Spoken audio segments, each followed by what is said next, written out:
की बेटी के कपड़े उतार रहे हैं, उनका बलात्कार कर रहे हैं, किसी को शर्म नहीं है। मैं ये कहना चाहती हूँ, इनकी कौम में शर्म सिखाई नहीं जाती है। अरे रोटी कपड़ा मकान केवल जरूरत है, अगर धर्म के साथ नहीं खड़े हुए, मानवता के साथ खड़े नहीं हुए तो कैसे लड़ोगे, कैसे आगे बढ़ोगे तुम लोग? अब नहीं हिंदू जागेगा तो 2024 की पिक्चर देखकर देश छोड़ के भागेगा। आगे श्री राम।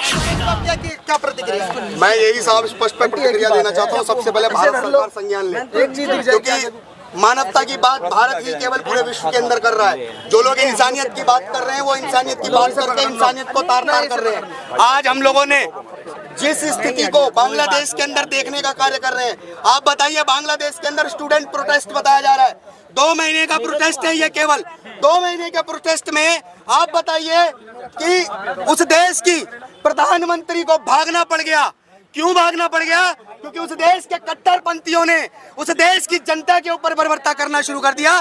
प्रधानमंत्री को जान से मारने तक का भी पूरा प्रयास कर दिया। आप बताइए ना, जिस देश की 99% जनता अपने घरों के अंदर छुप के बैठी हुई है, केवल 1% से भी कम जनता आज हिंदुओं के ऊपर वहां बर्बरता कर रही है।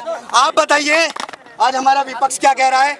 विपक्ष के लोग क्या कह रहे हैं कि देश के अंदर ये क्रांति आई है, बांग्लादेश के अंदर तख्त बदल दिया, ताज बदल दिया। अगर तख्त बदलना, ताज बदलना, इसे आप युवा शक्ति को कहना, देश को बता रहे हैं कि अगर ऐसी युवा शक्ति है तो मैं सारे विपक्ष से कहना चाहूंगा, कान खोलकर और आंख खोलकर एक बात ध्यान से सुन लो। क्या देश के अंदर आप सेम बांग्लादेश की युवा शक्ति का आह्वान करेंगे कि देश की जनता, भारत की जनता भी ऐसा ही प्रोटेस्ट करके दिखाए, जिसका ये आज डर दिखाने का काम कर रहे हैं कि नरेंद्र मोदी भी भाग जाएगा? अगर ऐसा प्रोटेस्ट, आतंकी प्रोटेस्ट, महिलाओं के साथ बर्बरता, बच्चों के साथ बर्बरता, मानवता के साथ बर्बरता, वैश्विक स्तर पर बर्बरता दिखाकर पूरी दुनिया को डराने का काम कर रहे हैं, लोगों को मार मार कर टांगा जा रहा है। एक 14 साल की बेटी के साथ 47 जिहादियों ने आज बलात्कार किया। आप बताइए ना, ये कौन सा प्रोटेस्ट है? प्रोटेस्ट के नाम पर देश को अगवा कर लिया। प्रोटेस्ट के नाम पर कट्टरपंथियों ने देश के अंदर अपने ही मुस्लिम राष्ट्रपति को भागने पर मजबूर कर दिया। आप बताइए, इस देश के अंदर, दुनिया के अंदर 57 मुस्लिम कंट्रियां हैं। 57 मुस्लिम कंट्रियां होने के भी बाद शेख को, आप बोलिए हसीना शेख को मुस्लिम कंट्रियों में जगह नहीं मिली। कहाँ मिली? भारत के अंदर। उसी भारत के अंदर जिस भारत के लोगों को वहां मारा जा रहा है, हमारे हिंदू भाइयों को मारा जा रहा है। आप बताएं एक बात, क्या मोदी जी आपको नहीं दिख रहा है कि समय आ गया है शस्त्र खरीदने का?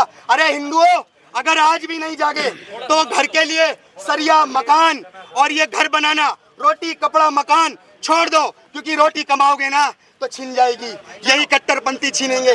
कपड़े अगर तुम पहनोगे, तुम्हारी बहन बेटियों के कपड़े भी यही उतारेंगे, और अगर मकान बनाओगे तो मकान भी जला देंगे। अरे रोटी कपड़ा मकान केवल जरूरत है, अगर धर्म के साथ नहीं खड़े हुए, मानवता के साथ खड़े नहीं हुए तो कैसे लड़ोगे, कैसे आगे बढ़ोगे तुम लोग? 47 देखी थी आपने पिक्चर, केरला स्टोरी देखी थी, जैसलमेर वाली देखी आपने, बॉर्डर, आपने सारी पिक्चरें देखनी है। अपने बच्चों को बोल दो, लाइव पिक्चर चल रही है बांग्लादेश में, लाइव चल रही है, लाइव पिक्चर होगी आने वाले टाइम पे। अगर मोदी जी ने संज्ञान नहीं लिया तो मैं क्लियर बता दूं, पिक्चर का नाम होगा बांग्लादेश से भागे हिंदू 2024। क्या?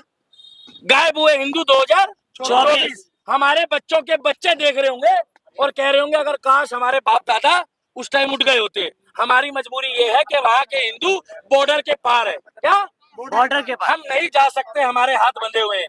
दूसरी बात, उन्होंने दिखा दिया कि हम मुगलों के वंशज हैं, क्योंकि वहाँ पर वो महिलाओं के छोटे वस्त्र चुरा रहे हैं, संडास चुरा रहे हैं, चम्मच चुरा रहे हैं, क्लब प्लेटें चुरा रहे हैं, और वो कोई आरक्षण का मुद्दा नहीं था। उस देश को इस्लामीकरण बनाना है, उस देश को इस्लामीकरण बनाने का मुद्दा उन्होंने उठाया। इसी देश में .2 हर चीज का .2 चल रहा है। किसान bill .2, CAA NRC .2, JNU protect .2, मतलब हर चीज में फंडिंग करी जाती है। आज एक गरीब आदमी, किंचन बच्चा मारा गया तो उसका परिवार 2 महीने नहीं बैठ पाया बिना फंड के। चाय पानी नाश्ता नहीं करा सकते, इन लोग को बिरयानी कौन खिलाता है? बिल्कुल। इन लोगों को डीजे कौन लगाता है? इन लोगों को शाही पनीर, इन लोगों को बादाम शेक कौन पिलाता है? वो पिलाता है पाकिस्तान, ISI, चाइना।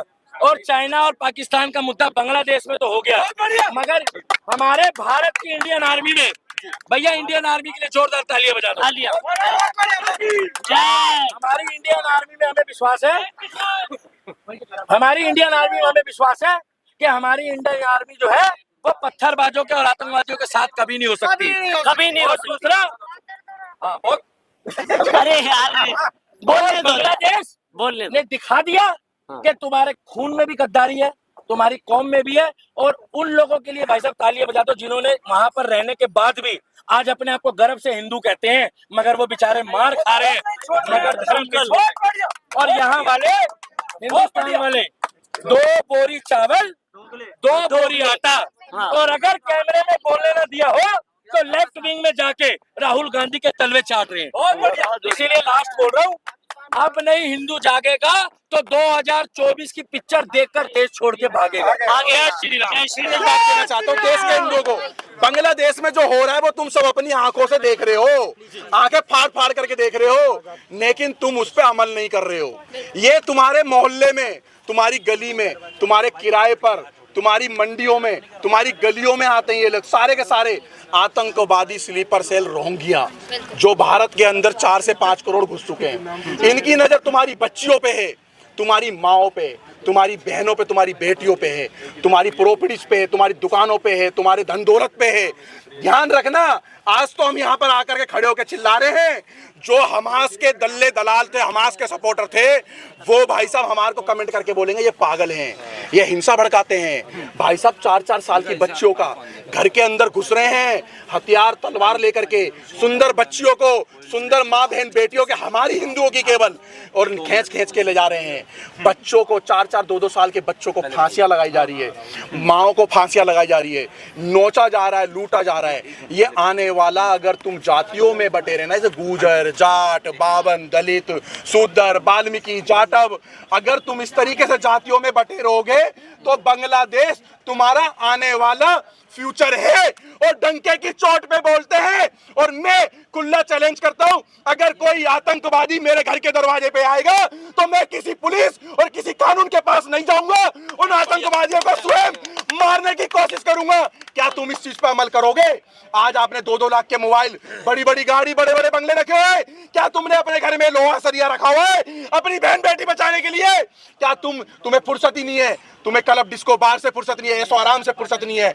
आज तुम्हारी गली मोहल्ले में अगर एक हिंदू अगर धर्म की बात करता है तो तुम उसे पागल कहते हो, हिंदू ही पागल कहता है इसको। आज तो हसीना शेख को भारत ने शरण दे दी। क्यों? हमारी भारतीय संस्कृति में कहते हैं अतिथि देवो भव, लेकिन क्या इन हिंदुओं को कोई शरण देगा? सही बात। राहुल गांधी तो इटली ले जाएगा, अपनी माँ के साथ भाग जाएगा। क्या हिंदू वैष्णो देवी गुफाओं में जाएंगे? अमरनाथ गुफाओं में जाओगे? तुम वहां भी नहीं जा सकते हो, क्योंकि वहां भी तुम तब जाते हो जब सेना खड़ी होती है। तुम अपने धार्मिक स्थलों के ऊपर, अपने कावड़ के ऊपर, अपने मेवात न्यू के अंदर बिना सेना के तैनाती के दर्शन नहीं कर सकते, और कहने पे तुम 100 करोड़ हिंदू वक्त आ गया है जागने का। आज जाग जाओगे तो अपने आने वाली पीढ़ी को ये भारत दे जाओगे, नहीं तो अलग अलग टुकड़े में। मैं एक बात बोलना चाहूंगा, पानी बचाओ अपने आने वाली जनरेशन के लिए, हम बात कर रहे हैं ना। अरे पानी तो बचा रहेगा अभी 100 साल, वो कहीं नहीं जाने वाला, मगर आपकी जानें बचेंगी उसकी जिम्मेदारी नहीं है। क्योंकि जिस तरह का माहौल बन चुका है ना आज, क्या बांग्लादेश की हालात में क्या डीप स्टेट, हम कह रहे हैं अमेरिका ने किया, आपने सबने सुना अमेरिका ने किया, डीप स्टेट थी इसमें इन्वॉल्व थी। क्या डीप स्टेट अकेले अगर वहां स्लीपर सेल नहीं होते क्या ये प्रोटेस्ट कर पाती? नहीं कर पाती। मगर वहां कौन थी? जमायते उलमा, जो आपके हिंदुस्तान में भी है, तबलीगी जमात भी है, सब कुछ है। यहीं पे आपके बीच में शायद इतनी जड़ें बांग्लादेश में उसकी मजबूत नहीं है जितनी हिंदुस्तान में है। और आने वाला उनका टारगेट जो इंडिया 2047 वो डॉक्यूमेंट बनाते हैं ना, वो किसके आधार पर बनाते? इन्हीं जमायते उलमा। इसमें कि कभी भी सिविल वार की जा सकती है। हमारे जनरल विपिन रावत थे, उन्होंने कहा था हमारी लड़ाई 2 फ्रंट से है, 2 फ्रंट, चाइना, पाकिस्तान, और वो लोग जो हमारे देश का खाकर, जो हमारे देश में स्लीपर सेल का काम करते हैं, उनसे बचना है।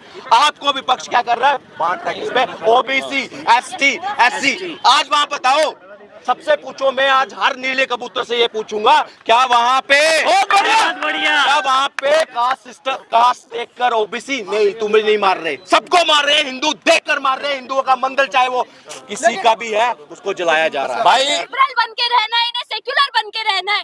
आज भी अगर आप सेक्युलर बनते रहे तो वो समय दूर नहीं है। आज आपको बांग्लादेश में काटा गया है, कुछ समय पाकिस्तान में, कुछ समय पहले पाकिस्तान में काटा गया था, उससे पहले अफगानिस्तान में काटा गया, श्रीलंका में काटा गया, आपको कश्मीर में काटा गया। आपको पूरे भारत में ऑप्शन दिए जाएंगे कि ये रही कुरान, ये रही गीता। अगर गीता पे सर रखा तो काट दिए जाओगे, कुरान पे सर रखा तो जिंदा छोड़ दिए जाओगे। लेकिन अगर आप आज भी अपने धर्म के लिए नहीं खड़े हुए, ये वही वेस्ट बंगाल है जहाँ पे सबसे अधिक हमारे शक्तिपीठ है। वेस्ट बंगाल में दुर्गा पूजा भी इसीलिए होती है क्योंकि सबसे अधिक शक्तिपीठ उसी वेस्ट बंगाल में है। और उसी वेस्ट बंगाल की मुख्यमंत्री आज एक महिला होके उन रोहिंग्याओं का समर्थन करती है, उन मुसलमानों का समर्थन करती है जो आज हिंदुओं को मार रहे हैं बांग्लादेश में, हिंदुओं की बेटी के कपड़े उतार रहे हैं, उनका बलात्कार कर रहे हैं। किसी को शर्म नहीं है। मैं ये कहना चाहती हूँ, इनकी कौम में शर्म सिखाई नहीं जाती मैं है। कविता कहूंगा और वो कविता सिर्फ और सिर्फ बांग्लादेश के लोगों के लिए है कि ये नज्म इस नज्म का उन्वान है, सब याद रखा जाएगा। ये नज्म इस नज्म का उन्वान है, सब याद रखा जाएगा। एक काम करो, तुम हमारा बांग्लादेश में कत्ल कर दो, हम बन के भूत लिखेंगे, तुम्हारे कत्ल के सारे सबूत लिखेंगे। एक काम करो, तुम नुकीले पत्थर लिखो, हम लाल गुलाब लिखेंगे। तुम इस धरती पर जुल्म लिख दो, तुम लिखो, तुम इस धरती पर जुल्म लिख दो, तुम इस धरती पर जुल्म लिख दो, तुम इस धरती पर जुल्म लिख दो, आसमान में जय श्री राम लिखा जाएगा, सब याद रखो।